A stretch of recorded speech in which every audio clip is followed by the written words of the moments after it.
وَلِلَّهِ عَلَى النَّاسِ حِجُّ الْبَيْتِ مَنِ اسْتَطَاعَ إِلَيْهِ سَبِيلًا، اور اللہ کا حق ہے اپنے بندوں پر کہ وہ حج کریں اس کے اس گھر کا، جو کوئی بھی استطاعت رکھتا ہو سفر کی۔ اگر زاد راہ ہے، خرچہ ہے، جانے آنے کے اخراجات مہیا ہیں، اور یہ کہ آپ پیچھے جن کو چھوڑ کر جا رہے ہیں ان کے لیے بھی اتنے وقت کا جو ہے وہ انتظام ہے، کھانے پینے کا، گزارے کا، نان نفقے کا، تو آپ پر حج فرض ہو گیا۔ اب اگر اس فرضیت کے بعد کوئی شخص تاخیر کرتا ہے وہ بڑے گناہ کے اندر مبتلا ہے۔ جیسے ہی فرضیت ہو جائے، پہلا کام جو ہے، پہلا قرض جو ہے، یوں سمجھیے یہ اللہ کا قرض ہے بندوں پر۔ یہ لام جو آتا ہے، لام اور اعلیٰ، لام کسی کے حق کے لیے، اعلیٰ کسی کے اوپر حق ہونا۔ وَلِلَّهِ عَلَى النَّاسِ حِجُّ الْبَيْتِ مَنِ اسْتَطَاعَ إِلَيْهِ سَبِيلًا، یہ تو اللہ کا حق ہے لوگوں پر، لوگوں کے ذمے، یہ قرض ہے اللہ کا کہ اس کے گھر کا حج کریں، جائیں، طواف کریں، اور جو بھی اس کے مناسک ہیں ادا کریں، اور وہیں پر قربانی کا بھی ہے۔ لِيَشْهَدُوا مَنَافِعَ لَهُمْ وَيَذْكُرُوا اسْمَ اللَّهِ فِي أَيَّامٍ مَّعْلُومَاتٍ عَلَىٰ مَا رَزَقَهُم مِّن بَهِيمَةِ الْأَنْعَامِ فَكُلُوا مِنْهَا وَأَطْعِمُوا الْبَائِسَ الْفَقِيرَ، اسی کے اندر جو ہے مناسک کے اندر قربانی بھی ہے۔ افریقہ میں آپ کو معلوم ہے، شمالی افریقہ میں زیادہ تر لوگ جو ہیں جیسے کہ ہندوستان پاکستان میں ویسے ہیں، لیکن آپ جنوب میں چلتے جائیے تو رنگ گہرا ہوتا چلا جائے گا، انتہائی سیاہ رنگ وہ بھی ہے، سب آ رہے ہیں، شکلیں جدا ہیں، زبانیں جدا ہیں، لیکن سب کے سب جو ہے ایک ہی نغمہ ان کی زبان پر ہے ایک ہی نغمہ، کہیں واضح کہیں مبہم، وہ ایک ہی مذہب، لبیک اللہم لبیک لبیک لا شریک لک لبیک ان الحمد والنعمت لک والملک لا شریک لک۔ اب یہ ترانہ ہے، توحید کا ترانہ ہے، اور گونج رہی ہے اس وقت، آپ اندازہ نہیں کر سکتے کہ وہ پوری سرزمین گونج رہی ہوگی اس ترانے کے ساتھ، کیونکہ تھوڑی تھوڑی دیر کے بعد نئے قافلے داخل ہو رہے ہیں۔ ابھی ایک قافلہ جو ہے اس نے سعی مکمل کی ہے، اس میں شامل ہو گیا، بلکہ اس کے دوران ہی ابھی اس کا ختم نہیں ہوا کہ تیسرا قافلہ چلا رہا ہے۔ وہ تو یہاں تو ظاہر بات ہے کہ میں نے چونکہ ایک نقشہ اپنی نگاہوں سے دیکھا ہے، مدینہ منورہ سے اور مکہ مکرمہ جاتے ہوئے رات کے وقت، کہ کہیں جو ہے وہ روشنیوں کی وہ قطار ٹوٹتی ہی نہیں تھی، مسلسل معلوم ہوتا ہے کہ سڑک کے اوپر گاڑی ہے، مسلسل، کہیں اس کے اندر وقفہ ہے ہی نہیں۔ اتنے بڑے پیمانے پر، اتنے بڑے پیمانے پر، اتنے بڑے پیمانے پر لوگ جمع ہو رہے ہیں۔ زبانیں جدا ہیں، ایک دوسرے کی زبان نہیں سمجھتے، لیکن ایک زبان اور بھی ہوتی ہے جو بغیر بولے سمجھ میں آتی ہے، اس سے معلوم ہوتا ہے سب کے لیے محبت ہے، ہمارے بھائی ہیں، تمام مسلمان ہیں۔ بعض کے اندر یہ محبت کا جذبہ زیادہ ہے۔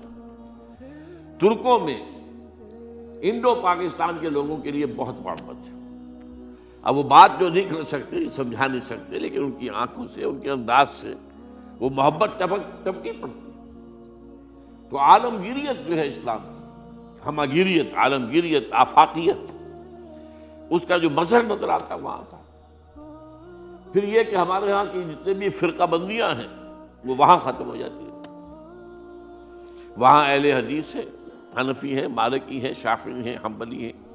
یہ کام بھی کیا ہے آ کر انہوں نے آل سعود نہیں، ورنہ اس سے پہلے جو ہے وہ 4 مصلے علیحدہ تھے، وہاں پر 4 جماعتیں علیحدہ ہوتی تھی۔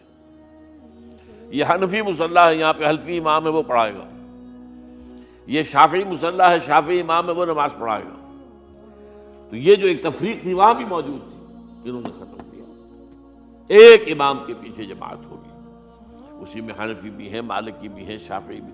کچھ ہیں لوگ جو زیادہ، جن کے اندر کچھ زہر زیادہ گھل گیا ہے فرقے واریت کا، وہ پھر نہیں نماز پڑھتے، وہاں پر محروم رہتے، اس کی فضیلتوں کو چھوڑ کر جا کر کہیں اپنے جو ہے گھروں پر جہاں ٹھہرے ہوئے وہاں جا کے نماز پڑھ لیتے ہیں کہ یہ جو ہے وہابی ان کے پیچھے ہماری نماز نہیں ہوتی۔ لیکن نہیں، عام طور پر ایسا نہیں ہے، عام طور پر سب لوگ جمع ہیں، نماز پڑھ۔ اور ایک سب سے بڑا مشاہدہ جو ہوتا ہے، جو مجھے سب سے پہلے ہوا تھا پہلے حج میں، یہ 1962 کی بات ہے، تو میں نے محسوس کیا یہ نماز کے اندر اختلافات جو ہیں اسلام مسلمانوں میں صرف اتنے ہیں کہ جس سے جماعت نہیں ٹوٹتی. اختلافات ہیں، رفع یدین ہے یا نہیں ہے، آمین بالجہر ہے یا نہیں ہے، اختلافات تو ہیں، لیکن جماعت نہیں ٹوٹتی. وہ جو ڈرل ہے، ڈرل جیسے کہ ڈرل ہوتی ہے، آرمی پریڈ ہو رہی ہے، وہ ڈرل ختم نہیں ہوتی. ایسا نہیں ہے. میں نے جب سوچا اگر کسی مسلک کے نزدیک رکوع بھی دو ہوتے جیسے سجدے دو ہیں، تو وہ لوگ تو ایک رکوع کے بعد دوسرا رکوع کرتے اور باقی لوگ سجدے میں چلے گئے ہوتے، جماعت ٹوٹ جاتی. یا اگر کسی کے نزدیک ہر رکعت کے اندر جیسے رکوع ایک ہے سجدہ بھی ایک ہی ہوتا، تو کچھ لوگ تو ایک سجدہ کر کے کھڑے ہو جاتے اور دوسرے لوگ جو ہے دوسرا سجدہ کر رہے ہوتے، جماعت ٹوٹ جاتی. تو یہ میں سمجھتا ہوں کہ یہ کس کی حکمت ہے، کس نے یہ طے کیا کہ ٹھیک ہے آپ میں رنگا رنگی بھی ہو، اے ذوق اس چمن کو ہے زیب، اختلاف سے اختلاف بھی ہے، رفع یدین بھی ہو رہا ہے، آمین بالجہر بھی ہو رہا ہے، نہیں بھی ہو رہا ہے، سب کچھ ہے، لیکن وہ اجتماعیت نہیں ٹوٹ رہی. یہ وہ یوں سمجھیے کہ یہ زندہ معجزہ ہے اسلام کا کہ 1400 برس بیت گئے ہیں اور کتنے بڑے علاقے میں یہ اسلام پھیلا ہے، اور یہ کہ مختلف مسالک وجود میں آئے، اس میں کوئی شک نہیں ہے. حنفی ایک علاقے کے اندر آپ کو ملیں گے صرف شافعی، ہندوستان کا بھی مغربی ساحل کے صرف شافعی ملیں گے آپ کو. اس سے آگے آپ جائیے، چونکہ یہ عرب تاجروں کے ذریعے سے ایمان لائے ہیں یہ لوگ، سری لنکا کے لوگ ہیں، انڈونیشیا کے لوگ ہیں، ملیشیا کے لوگ، سب شافعی ہیں. ہندوستان میں چونکہ اوپر سے شمال سے آیا ہے اسلام، یہ ترکوں کے ذریعے سے آیا ہے اور وہ کٹر حنفی تھے، یہاں حنفیت آئی.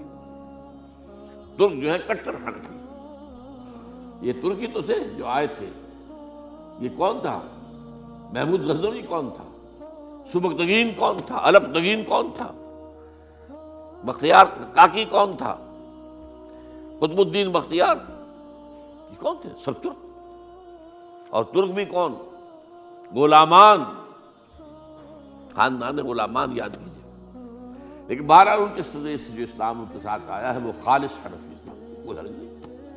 وہاں جا کر سب جمع ہو جاتے ایک وحدت کے اندر. تو یہ چند مشاہدات وہاں کے ہوتے ہیں جو ہماری ظاہری آنکھوں کو بھی نظر آ جاتے ہیں، جس کا کہ قلب کے اوپر بڑا گہرا اثر پڑتا ہے.